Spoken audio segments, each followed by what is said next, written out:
तर आज किशा जाधव कॉलेजला गेलता. किशा जाधव सोबत होता संस्कार.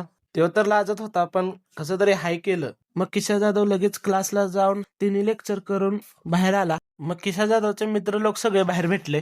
आमची काही इथं चेष्टा चालू होती आणि ओमकार एवढा लाजायला लागला जणू काही हिनं पोरगीच बघितली. पहिलं म्हणलं इकडून बाहेर पडूया, नाही तर आणखीन कोणतरी आलं म्हणजे उगाच काहीतरी बोलून जायचं. आणि ओमक्या तरी नुसता कॅमेरा फिरवला की लाजतो या, दुसरं काही करतच नाही हो. इथं संस्क्याचं तरी नाद करून चालत नाही यो, ह्याच्यात तालातच असतो. मग मी आणि आब्या चाललो दोघ जण दालचा राईस खायला. आणि जर तुम्ही विट्यातून असाल तर तुम्ही येऊन खाल्ला असेलच की हो. जर माहित नसेल चौंडेश्वरीवरच आहे किंवा आपल्या विट्यातल्या लक्ष्मी बेकरीच्या समोरच. आपल्या आबीनं तर उभा राहून दणका दिला की हो आपल्या डालचा राईसवर. आम्ही दोघांनी बकासुरवानी 2-2 प्लेट डालचा राईस खाल्ला.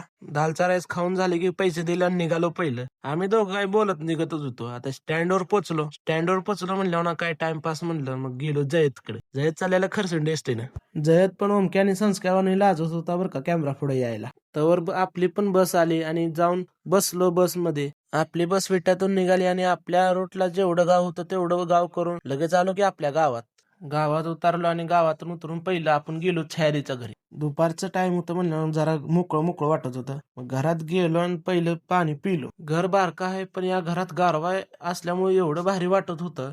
पण आपल्याला थांबून पण चालत नाही. पण आपल्या इकडं रस्ता म्हटलं लय खतरे. आपल्या मागचं कधी उडून मागं पडल ते आपल्याला पण कळणार नाही. घरात आलो की लगेच घरात आल्यावर मम्मीनं पहिलं काम लावलं बघा. मग पहिलं घरात जाऊन दप्तर ठेवलं आणि मसर बांधू लागाय गेलो तर बघतो तर फरशा पुसले ते. आलो पहिलं छकुलीला हाणायला आणि इथं मॅक्सनं तोंडात दाव धरले बघा. जिथं बांधतो तिथं मॅक्सनं दाव नेलं आणि रेडीला बांधलं बघा. सर्दी तर झालती, त्याला काय घालवायचा पर्याय नव्हता. मग काय भेटूया दुसऱ्या ब्लॉगला.